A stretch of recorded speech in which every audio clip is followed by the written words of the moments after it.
Étant donné le thème des femmes engagées et des extractions minières, nous avions une invitée toute parfaite, toute indiquée pour venir vous parler d'un projet que nous soutenons. Il s'agit de Nathalie Kangaji, qui est une personne, vous verrez, qui a doté d'un incroyable courage, qui est avocate en République démocratique du Sud. Elle est également religieuse.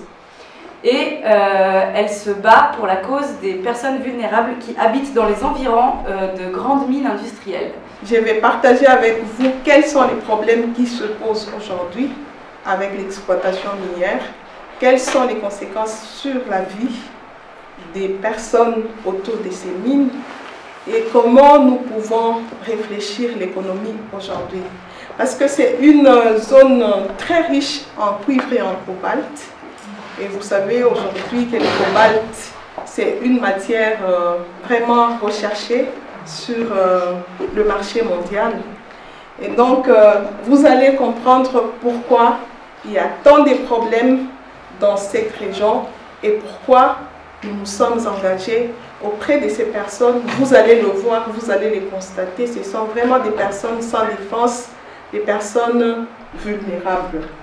Nous sommes un pays qui connaît des conflits armés ou la guerre depuis plus de 20 ans dans sa partie est. Donc le pays connaît beaucoup de... C'est une zone de tension avec beaucoup de milices, beaucoup de conflits armés.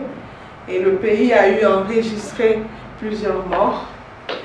Nous sommes ces pays-là qui venaient de traverser aussi une crise politique ces dernières années avec les processus électoraux où l'Église s'est beaucoup engagée dans la lutte pour la démocratie. La population elle-même s'est beaucoup engagée pour pouvoir arracher cette démocratie au prix même de la vie. Parce qu'il y a eu des manifestations qui ont été organisées, il y a des personnes qui ont donné la vie. Mais nous avons pu quand même, le pays a pu quand même organiser les élections. Nous avons un président qui a été investi et nous pensons que les choses pourront changer. Moi, je suis religieuse, je travaille aussi à la commission justice et paix de la SANCO et pour l'Église, nous avons pris acte de l'investiture de ces présidents. Nous espérons que nous allons aller vers un état de droit. Nous espérons que les conditions de vie sociales et économiques vont changer dans le pays, tel est le souhait de l'Église. Vous avez vraiment des carrières partout qui vous entourent. Les gens vivent aux côtés des usines, les gens vivent aux côtés des sites d'exploitation. La ville est en train vraiment de se métamorphoser. On se demande, on est en ville, on est dans une carrière, on se pose mille et une questions.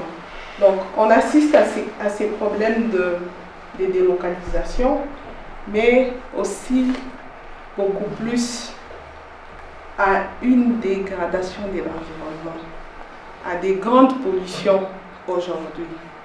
Et parmi ces pollutions, nous avons la pollution de l'air.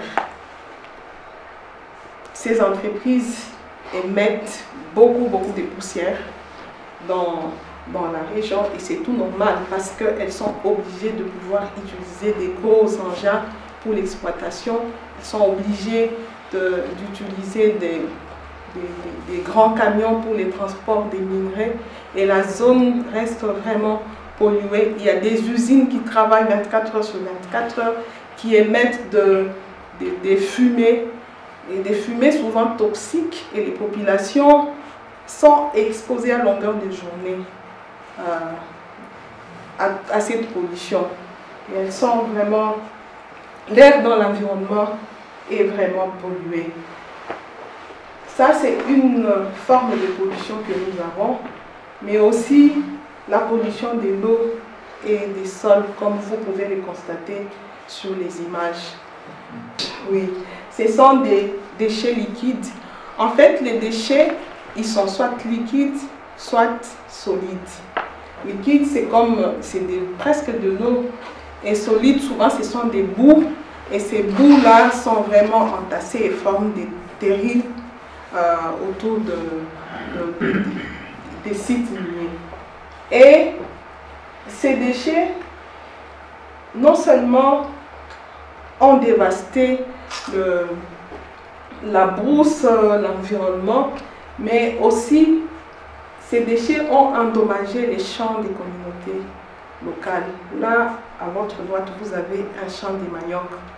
Donc, il y avait les champs de manioc, les champs de légumes, les champs de maïs ont été affectés par ces déchets miniers. Et ces populations, c'est toute leur vie dans ces champs-là. Ils vivent de ces produits agricoles. Ils payent la scolarité de leurs enfants grâce à la vente de ces produits agricoles. Ils se font soigner grâce à ces produits agricoles. Mais vraiment, tous les produits ont été détruits, endommagés par les déchets toxiques. Qu'est-ce qui est arrivé? Ces communautés, ces personnes victimes ont tout fait pour trouver un moyen d'entrer en contact avec les représentants de l'entreprise et exiger à ce que l'entreprise se rende compte de ces dégâts et puisse payer la valeur de leurs produits. Ça n'a pas été très facile. Pendant une année durant, ils ont essayé de lutter et ne sont pas arrivés à faire parvenir leurs réclamations à l'entreprise. C'est comme ça qu'elles sont venues vers nous, vers notre organisation, qui en fait, c'est un espace que nous avons voulu justement créer pour donner la possibilité à ces personnes pauvres qui n'ont pas vraiment d'informations, qui ne sont pas instruits, qui ne connaissent pas les procédures, qui ont peur de la justice, leur donner vraiment la possibilité de pouvoir s'exprimer. Et nous leur apportons de l'aide juridique, nous leur apportons aussi de l'aide judiciaire quand c'est nécessaire. Donc nous pouvons donner des informations, nous pouvons les orienter, mais aussi, c'est comme ça avec les actions de carême, nous nous sommes engagés pour pouvoir dénoncer ces pollutions, pour pouvoir défendre les droits de ces communautés qui sont victimes des personnes. Et c'est peut-être une occasion pour nous de vous adresser notre cri, notre souffrance, parce que nous utilisons tous des produits à base de cobalt. Nous avons au moins chacun de nous un téléphone, un ordinateur et bientôt des automobiles électroniques. Nous devons peut-être avoir à l'idée que derrière ces produits-là, il y a les souffrances des communautés, les souffrances des personnes, les maladies des personnes, des rivières qui sont polluées. C'est toute une vie qu'on est en train d'arracher à un peuple. Voilà, en gros, c'est juste ces petits témoignages que je voulais partager avec vous ce soir. Merci.